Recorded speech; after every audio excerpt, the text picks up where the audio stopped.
بات کلیشے ہے لیکن کچھ سچ بھی ہے کہ جب انسان کو کسی چیز کی سمجھ نہیں ہوتی اسے ہمیشہ تب ہی یقین ہوتا ہے کہ اسے محبت ہو گئی ہے. سو اسی عمر میں یعنی جب 15 یا 16 برس کا تھا میں, تو مجھے بھی کسی سے محبت ہو گئی. وہ میری کلاس میں پڑھتی تھی. 4 مہینے کا ایک سیشن تھا جو ہم نے ساتھ پڑھا. میں اسے روز دیکھتا تھا, پڑھتی تو وہ تھی, میں تو دیکھنے آتا تھا گھر سے فیس لے کے. اپنے آپ کو دیکھ کے مجھے یقین تھا مجھے نہیں ملے گی. سو مجھے کوئی خواہش, کوئی تمنا, کانفیڈنس کچھ بھی نہیں تھا. مجھے بس یہ تھا کہ ایک بار جا کے بتانا ہے کہ تم اچھی لگتی ہو, بس. پر 4 مہینے اس کی بھی ہمت نہ ہوئی. پھر سوچا چلو کوئی نہیں, اگلے سیشن میں بتا دیں گے. اگلا سیشن اس نے کیا ہی نہیں. وہ اکیڈمی چھوڑ کے چلی گئی. ہم پھر بھی جاتے رہے کہ شاید مل جائے. اس کے بعد نہیں ملی. وہ اس کو کھونے کا دکھ نہیں تھا, بس یہ ملال رہ گیا کہ پتا تو دیتے. 6 برس بعد جب میں یونیورسٹی پہنچا مجھے وہ دوبارہ نظر آئی. وقت گزر چکا تھا, ہم بدل چکے تھے, اور وہ میری سینئر بھی تھی کیونکہ میں اس کے پیار میں فیل ہو چکا تھا. اب ایک آدھ دفعہ دکھی, دل میں تھوڑی بے چینی ہوئی, سوچا جا کے بتاتے ہیں. پھر کہا رہنے دو. یونیورسٹی obviously صبح سب کو ٹائم پہ جانا ہوتا ہے, لیکن میرے گھر کے پاس یونیورسٹی کی بس نہیں آتی تھی, وہ بہت دور سے اٹھاتی تھی. تو ہم اس ضد میں کبھی لفٹ لے کے جاتے تھے, کبھی کوئی دوست پک کر لیتا تھا, کبھی ٹائم پہ پہنچتے تھے, کبھی نہیں پہنچ پاتے تھے.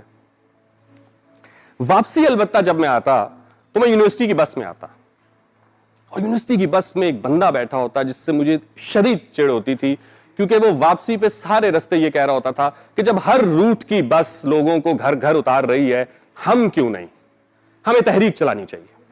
کل ہم سب رجسٹرار آفس جمع ہوں گے, وی سی سے ملیں گے, ٹرانسپورٹ آفیسر سے بات کریں گے, ہمارے ساتھ ناانصافی ہو رہی ہے. میں روز اس کو دیکھتا, میں کہتا جانے دینا یار, تھوڑا سا ٹائم ہے, کیوں بور کرتا ہے. لیکن وہ بضد روز. ایک روز وہ کاغذ لے کر آ گیا, اس پہ اپلیکیشن لکھی ہوئی, سب کے سائن, اور مجھے کہہ رہا ہے کہ تم بھی سائن کرو. میں نے کہا چلو سائن تو کر سکتے ہیں. سائن کر کے اس کو دے دیے. لڑکے وغیرہ گئے جو سیاست میں عام طور پہ دلچسپی لیتے ہیں یا اپنے حقوق کے حوالے سے متحرک ہوتے ہیں, وہ گئے اور انہوں نے وہ بس ہمارے روٹ پہ منظور کروا لی. اور واپسی جب میں بس میں آ رہا تھا تو اس نے بتایا کہ کل سے سب کو گھر سے بس اٹھائے گی. میں خوش ہو گیا. اب میں یونیورسٹی کی بس پہ ہی یونیورسٹی آنے لگا, پر ایک دقت ہو گئی. اور وہ دقت یہ کہ جیسے ہی میرے روٹ کی بس یونیورسٹی میں داخل ہوتی, ایک اور روٹ کی بس عین اس کے سامنے آ کے کھڑی ہو جاتی. یہاں سے میں اترتا, وہاں سے وہ اترتی. اب روز دکھائی دینے لگ گئی. اب روز تو دل بے چین لے کے آپ نہیں پھر سکتے, اب تو کہنا ہی پڑے گا, پر وقت گزر چکا ہے. پھر ایک دوست نے ہمت دلائی, اس نے کہا کون سی مل جانی ہے, بتا تو دے. مجھے آج بھی یاد ہے, اپنے ماتھے پہ ہاتھ رکھ رہا, کہتا اس کو نہیں بتایا تو نے. سو ایک دن میں ہمت کر کے چلا گیا, میں نے اس کو بتایا, میں نے کہا اگر تمہیں یاد ہو میں آیا کرتا تھا, پڑھتا تھا, تم مجھے اچھی لگتی ہو.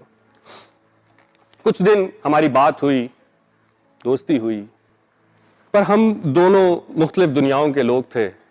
سو تھوڑے سے وقت کے بعد وہ اپنی زندگی میں مگن ہو گئی اور میں اپنی زندگی میں مگن ہو گیا. مجھے اس کے جانے کا دکھ نہیں ہے, بلکہ مجھے اس چیز کی خوشی ہے کہ کم سے کم میرے دل میں ملال تو نہیں ہے نا, میں نے اس کو کہہ تو دیا.